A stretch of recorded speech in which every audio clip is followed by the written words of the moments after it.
असल में बात शुरू हुई जब मैंने क्वांटम मैकेनिक्स पढ़ना शुरू किया।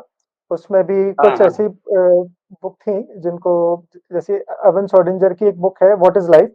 वो जब मैंने हाँ बुक पढ़ी तो उसमें कई सारे मेटाफिजिक्स के प्रश्न आते हैं, और उन हाँ। मेटाफिजिक्स के प्रश्नों का उत्तर डायरेक्ट न देते हुए अरविंद श्रोडिंगर कई सारे रेफरेंसेस देता है भारतीय उपनिषद से।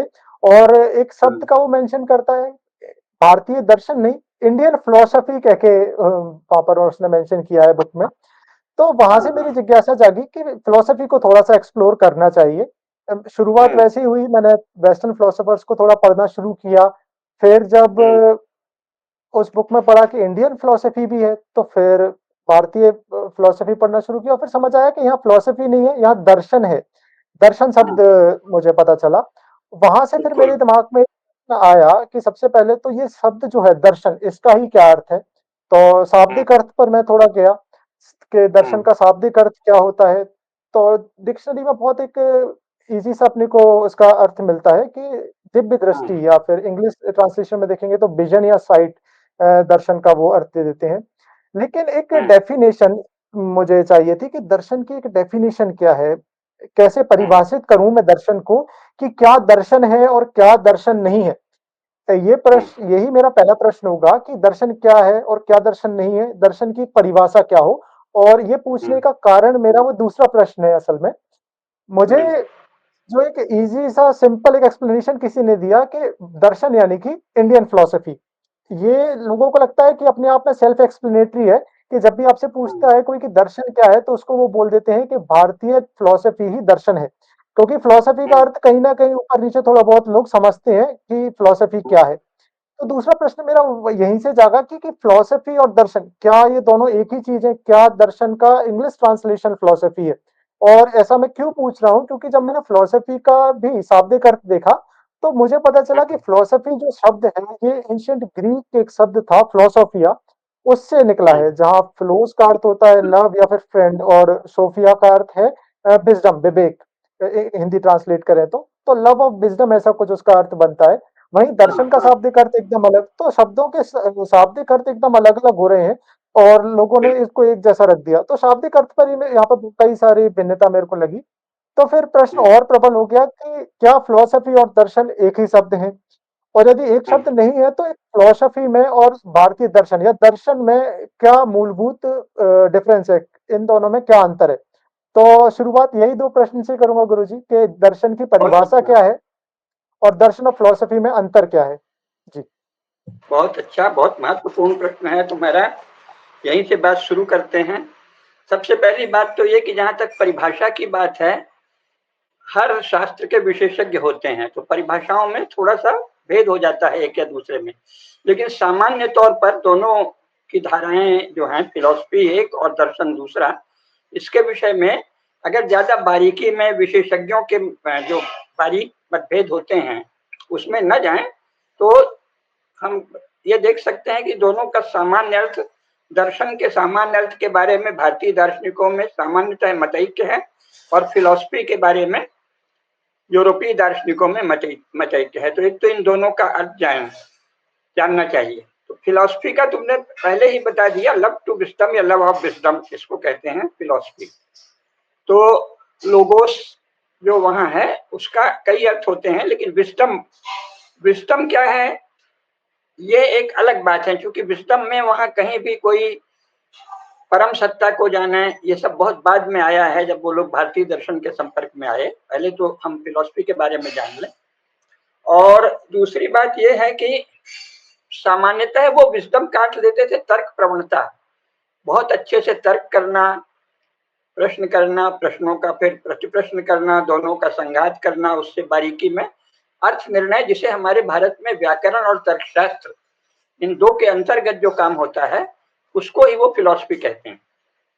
इससे भी अधिक जो महत्वपूर्ण बात है, जिसके विषय में भारत में पूर्ण अज्ञान है, पूर्ण अज्ञान है, और बड़े आश्चर्य की बात है कि क्यों अज्ञान है, वो ये है कि वेस्टर्न फिलॉसफी क्या है ये कोई नहीं जानता।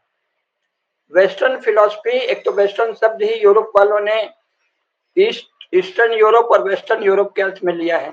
क्रिश्चियनिटी का जो विभाग हुआ, एक क्रिश्चियनिटी का जेरूसलम से पूर्व के लोग जो हैं उनको ईस्टर्न क्रिश्चियन कह दिया, और पश्चिम के जो लोग हैं उनको वेस्टर्न क्रिश्चियन कह दिया।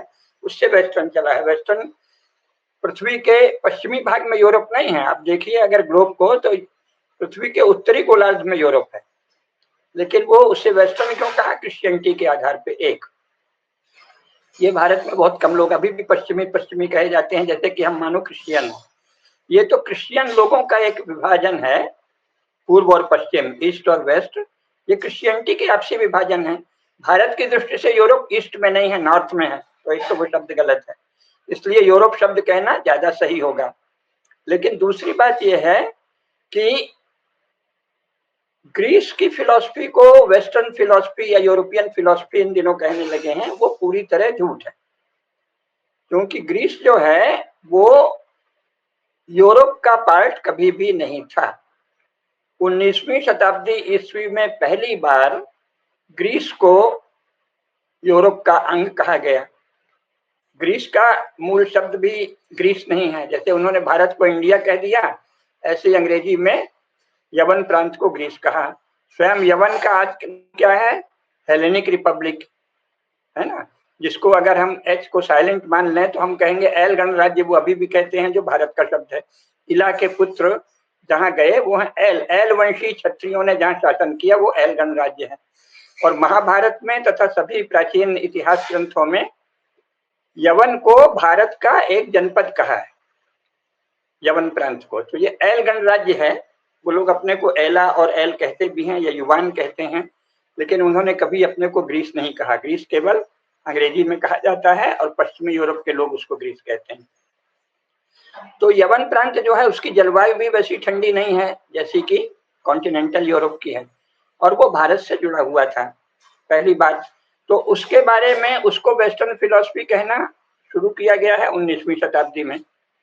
उसके पहले नहीं था, क्योंकि शताब्दियों तक, खासतौर से 14वीं शताब्दी बल्कि 12वीं शताब्दी से ही और 17वीं शताब्दी के अंत तक, 18वीं शताब्दी के मध्य तक यूरोप के सभी चर्चों में किसी भी, वो लोग ग्रीक ही कहते हैं, किसी भी ग्रीक फिलोसफर को पढ़ना प्रतिबंधित था। उसे इविल माना जाता था, शैतान माना जाता था, है ना।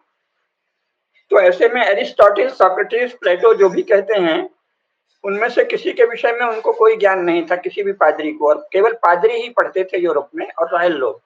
जनसाधारण 19वीं शताब्दी ईस्वी से पहले, या कम से कम 18वीं शताब्दी के मध्य से पहले यूरोप में कभी जनसाधारण को कोई शिक्षा नहीं दी जाती। वो बस जैसे भाषा ओरल रूप से, ओरल ट्रेडिशन थी, उसमें जितनी भाषा सीखता था, पढ़ाई नाम की चीज नहीं थी। तो वहां खास तौर से ग्रीक फिलोसफर को पढ़ना पूरी तरह प्रतिबंधित था। क्यों? ये जानना जरूरी है, क्योंकि पृष्ठभूमि आज दर्शन से शुरू हुई है। उसका कारण यह है कि जिसे ग्रीक फिलोसफर कहते हैं, चाहे वो सोक्रेटिस हो, चाहे वो एरिस्टोटल हो, चाहे प्लेटो हो, इनके नाम भी अलग हैं।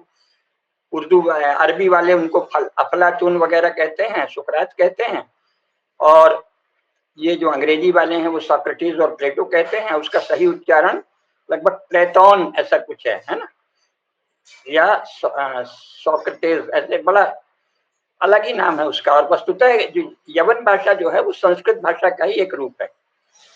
तो मुख्य बात यह है कि जितने भी बड़े यवन दार्शनिक हुए हैं वो सबके सब आत्मा को मानते थे, परमात्मा को मानते थे। तो आत्मा परमात्मा का सोल और वो गॉड नहीं होगा। आत्मा का भी वहां वही अर्थ था जो भारत में है, कि हर एक व्यक्ति के हृदय में जो ईश्वर का अंश है उसे ही आत्मा कहते हैं, और परम सत्ता वो है जो कण कण में विद्यमान है। तो ये तो संपूर्ण यूरोपियन फिलॉसफी, जिसे वेस्टर्न फिलॉसफी कहते हैं, ये आज तक मान्य नहीं है। किसी भी वेस्टर्न फिलॉसफी में सर्वव्यापी परमात्मा की कोई मान्यता नहीं है।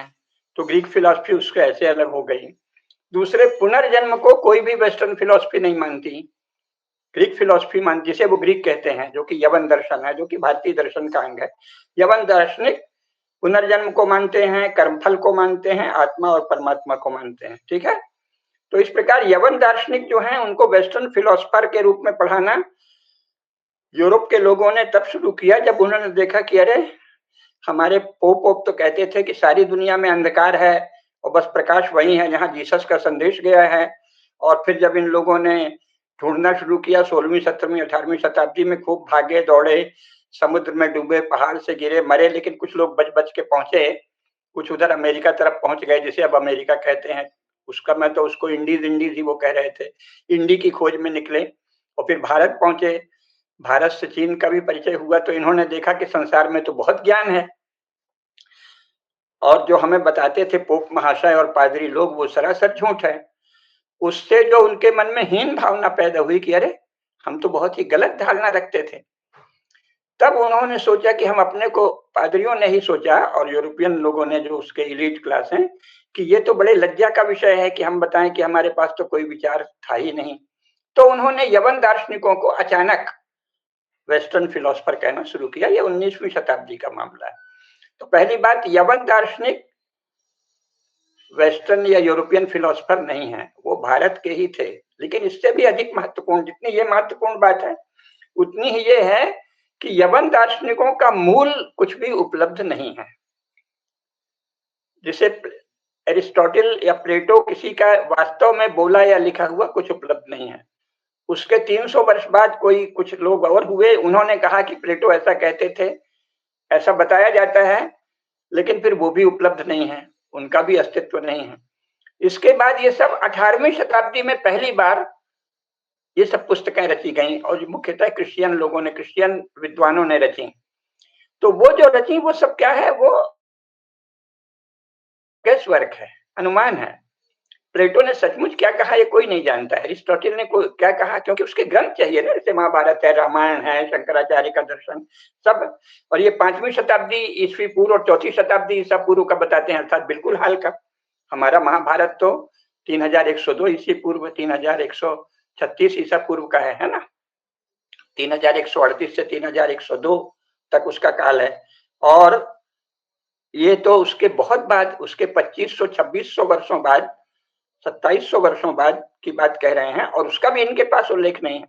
यानी हमारे पास आज से 5000 वर्ष पहले के शास्त्र हैं, अगर वो ज्यादा नहीं भी माने।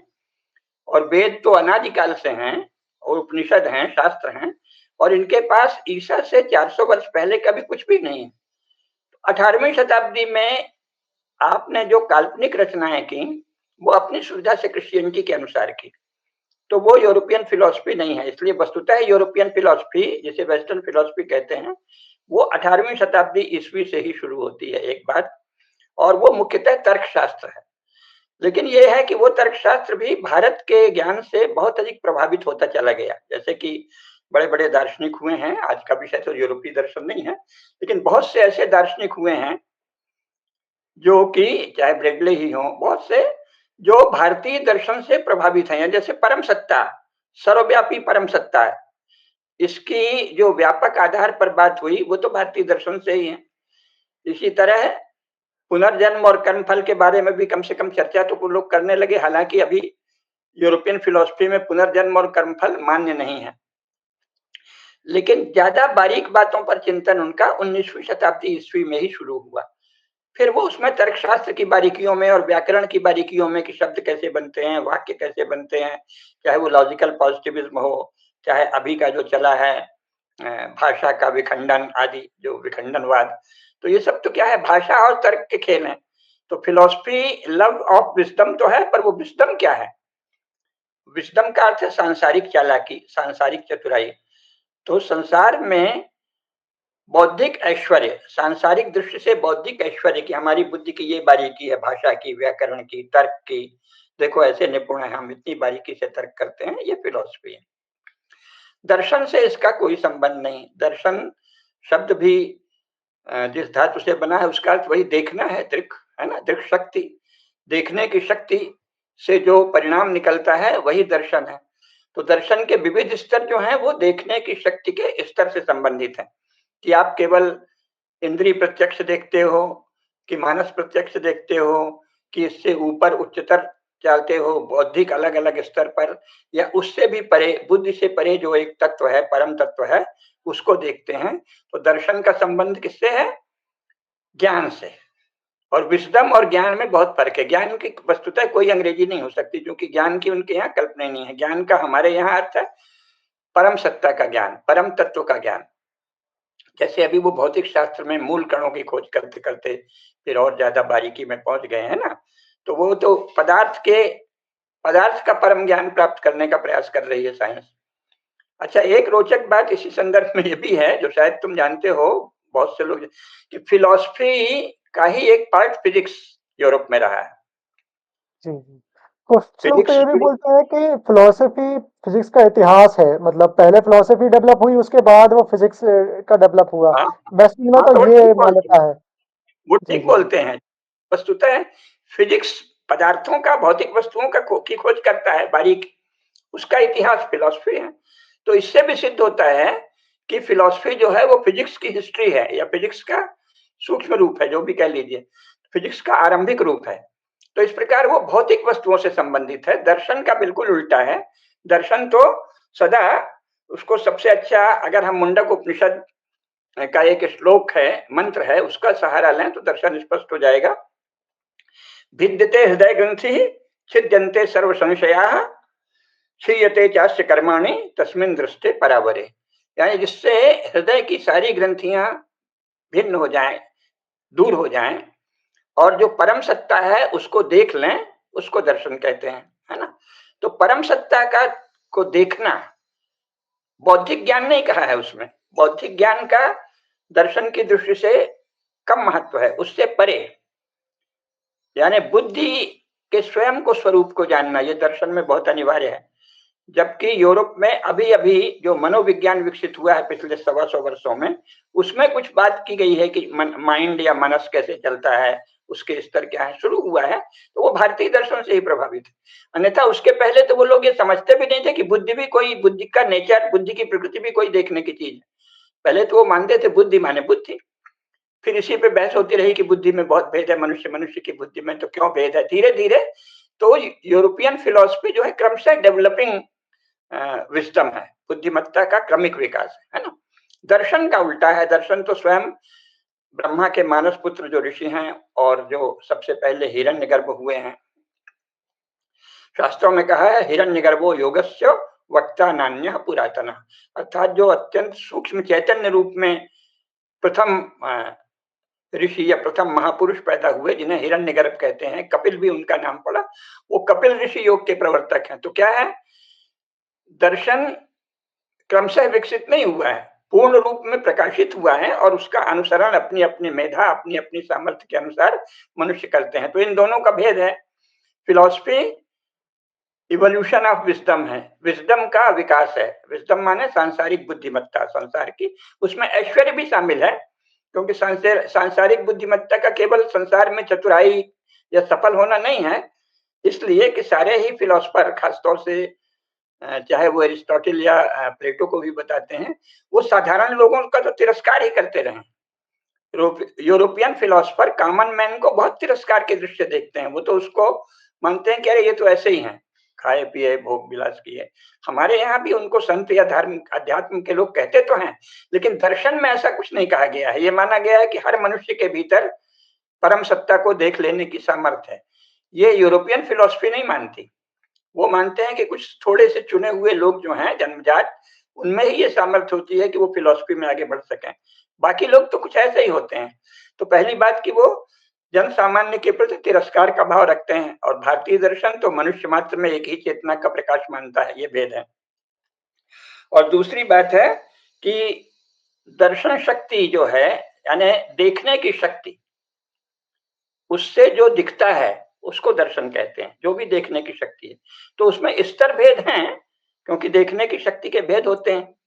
कोई केवल अपनी आंखों से अच्छे से देख सकता है, कोई उससे भी बढ़कर और तर्क में प्रवीण होता है, मानस प्रत्यक्ष कर लेता है, मन की चीजों को देख लेता है, उससे पढ़कर फिर बुद्धि के बहुत से स्तर हैं, उनको देखता है, और फिर जो योग और साधना के द्वारा बुद्धि से भी परे जो है, यो बुद्धेश परतस्तुषः, जो बुद्धि से परे है परम सत्ता, उसको देखता है। तो इस तरह देखने के भेद हैं। दर्शन का अर्थ लेकिन सब में एक ही है कि देखना, परम तत्व को देखना, मूल तत्व को देखना, यही दर्शन।